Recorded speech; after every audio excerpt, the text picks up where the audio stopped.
What is up? Coach Emma here, and welcome back to the Fit Habit Life podcast, where we cut through the noise, talk real health and fitness, sustainable fat loss, and habits that actually work. And today, we're still in the car. So my husband, if you guys listened to the last episode, my husband Joe is with me still. We're still stuck in traffic, and I'm like, well, we might as well knock out another episode.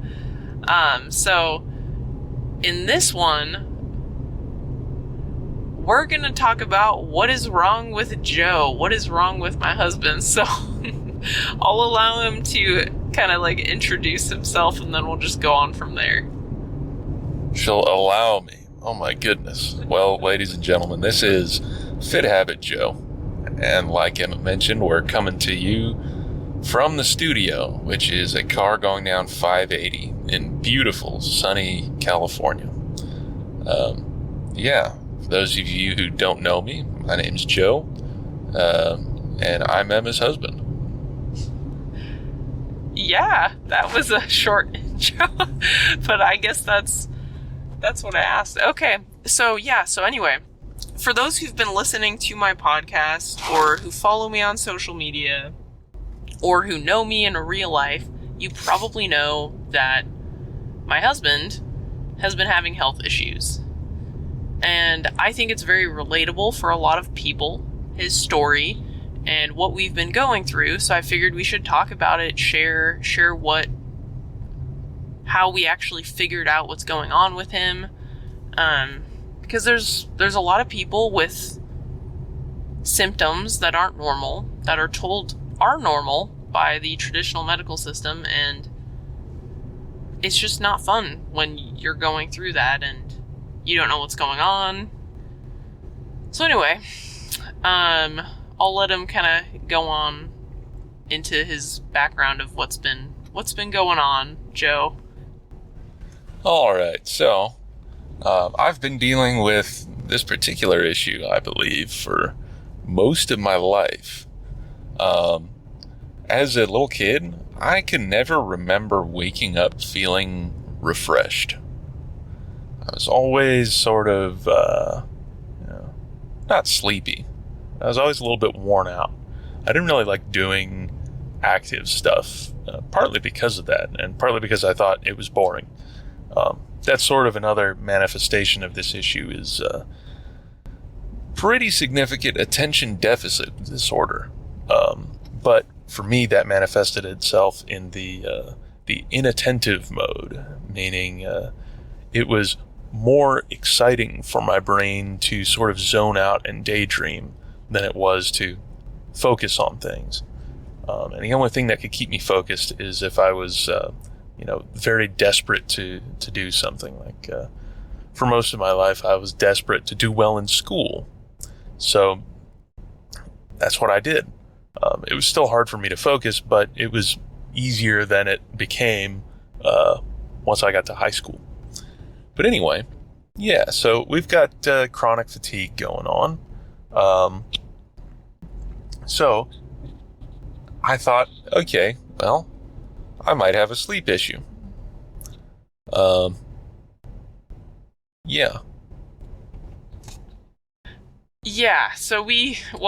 there's other symptoms too that I'll dig into. So he's always struggled with losing body fat and kind of keeping it off, which is a red flag. There's something metabolically going on, right? He's always hungry. I touched on this in the last episode. He can literally eat like 3 pounds of meat and be fine, not feel full. So with the sleep, we were like, okay, we got blood work done, and sleep can impact testosterone levels. So if you're not sleeping well, your testosterone can drop in half overnight of one night of poor sleep. Obviously, it changes daily.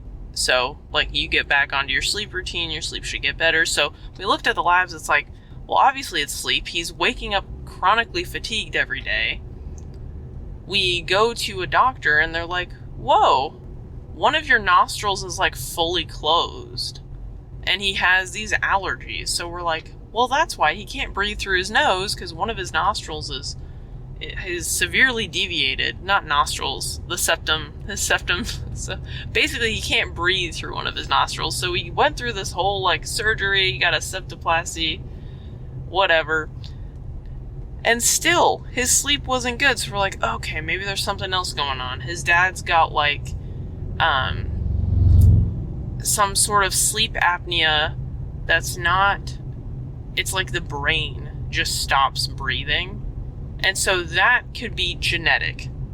It's not, I forgot what it's called. Do you remember what it's called? It's called central sleep apnea as opposed to obstructive sleep apnea, which he also has, but to a lesser degree. Yeah, so we were like, oh, maybe he has that genetically. So we do all these sleep studies. And then the sleep studies come back totally normal. Like, totally normal. Like, there's nothing going on. So we're like, crap, what the hell? And a couple years ago, one of the functional doctors we went to said, oh, you should do a stool test. Like a GI map. Those are like $600, and insurance doesn't cover it. So we're like, we'll pass. Because we were like, it's obviously his sleep, given all these other symptoms, given his nose, given he always has trouble breathing. And we were wrong. And we finally, spent the money and bought the damn GI map. And both of us took it. And what did we find out, Joe? Well, it turns out that I have quite a severe overgrowth of certain kinds of bacteria, which apparently can cause me a whole lot of issues. But before we dive too much into that, I'll give you a little bit more background on some recent developments. So, since probably August of last year, every now and then I would get these chest pains. And, my heart rate would kick up a little bit, and I'd go, oh, that's not good. And, I'd sort of take it easy, and everything would calm down, and it'd be fine. But it was always sort of puzzling. I'm thinking, okay, well, why is this? Am I having withdrawals from some stimulant that I've been using? It didn't seem to make that much of a difference when I changed all that stuff around. But then this year, we moved. We didn't just move. We got a house and a mortgage. And that process was, I guess, a little bit mentally stressful for me. Everything kind of felt up in the air. And around that time, I started getting the chest pains, but worse. I'd be going on walks around our little neighborhood, and I would get lightheaded. My heart rate would crank up, past 120, and I'd have these chest pains. So I'm thinking, oh man, what is going on with me? And then, was it 1 month ago, 2 months ago? We'd been moved in for a couple weeks, and I'm on my walk, and I'm like, oh man, it's happening again. So I, really slowly shuffle back to the house. It took me a while, but I'm sitting there and I'm thinking, okay, today's the day. I'm calling the cardiologist. Let's go. Let's see what's going on here. And as I'm, on hold with the cardiology department, all of a sudden I get this weird sinking feeling, and my heart rate starts to crank up, and I get a little bit lightheaded. I'm like, uh-oh, this is not good. Chest pain comes back strong, like real strong. I got up and I walked up to Emma and I said, hey, I think you need to take me to the ER. So we only got part way to the ER, and we hit traffic. And at that point, I felt about like I was going to die. So we called 911. I got a very expensive ambulance ride the rest of the way to the hospital. And then 7 hours later, they told me that nothing's wrong with me. So I even did the CT scan where they inject you with the stuff that, shows up on the big machine. And all my chest blood vessels looked great. And we asked them, what do you think's going on? They go, we don't know. We could like strap a heart monitor to you and let you walk around. It's like, well, I'd hoped you'd have some idea. So, anyway, yeah, after that, I decided, well, I've been putting off the gut test. Let's try that. Well, not only that, we were there. I was so scared. I mean, like, we're 27.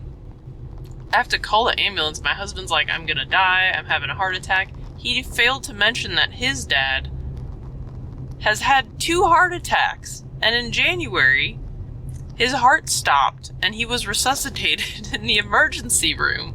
So that's also part of it. I think like him getting those chest pains so that was like a physiological stress response. But then mentally he's like, oh crap.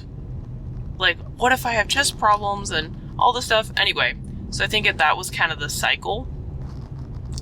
And the doctors didn't tell us anything. They didn't let us look at the labs. They didn't give us any insight as to what's going on. They said, oh, you probably have like POTS. It's like super common now and everybody's coming in and having it. And it's like, yeah, because whenever you don't know what something is, you just give it a generic name and name everything that.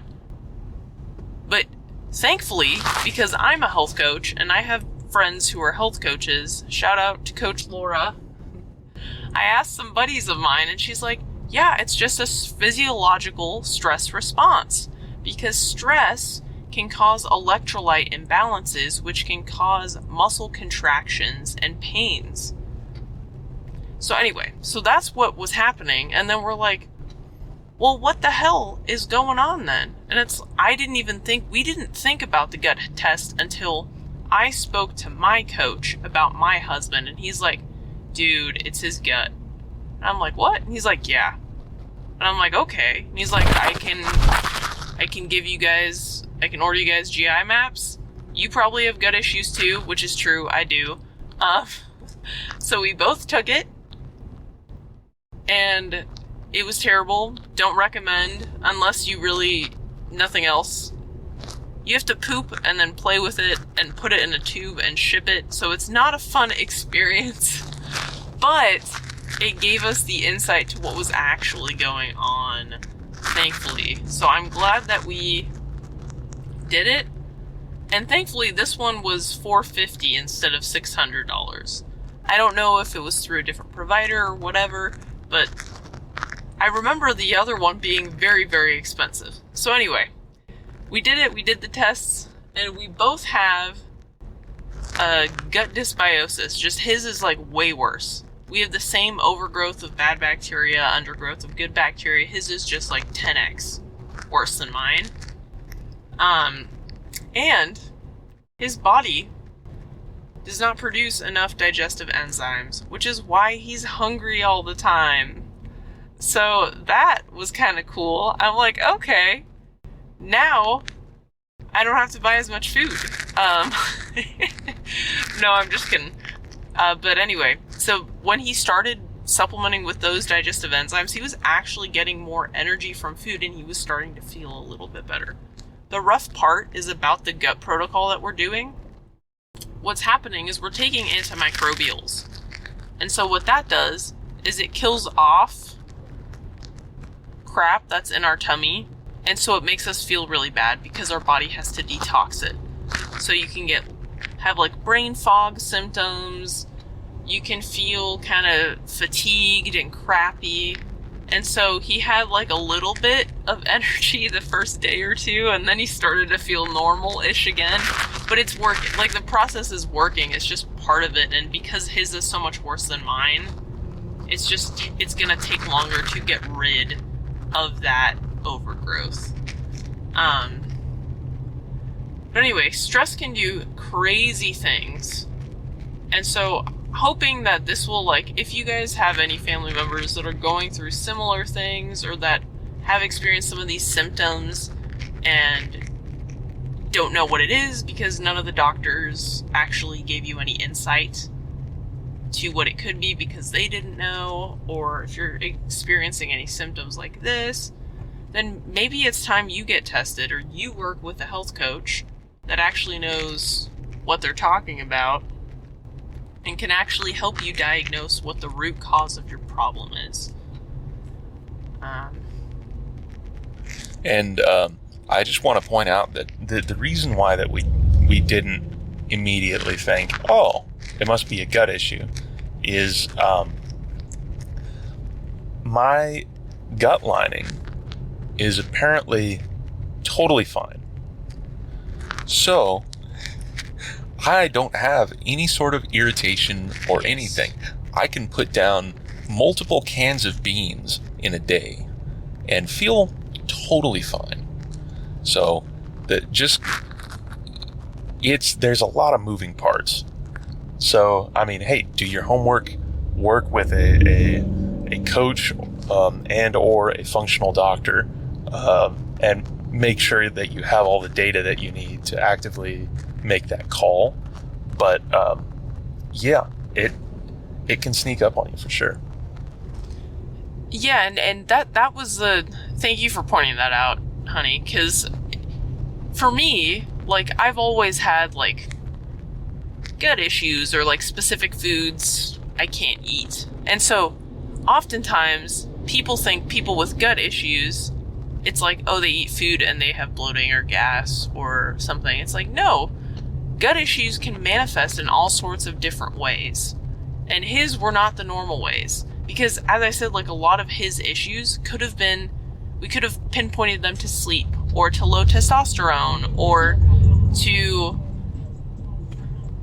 well, those are kind of the two other big things. Like, stress, and stress was part of the problem, but it was because of his gut. His gut and body is under so much stress with that overgrowth that, that's why his body was exhibiting these adrenal fatigue symptoms. That's why he has no energy in the morning. That's why he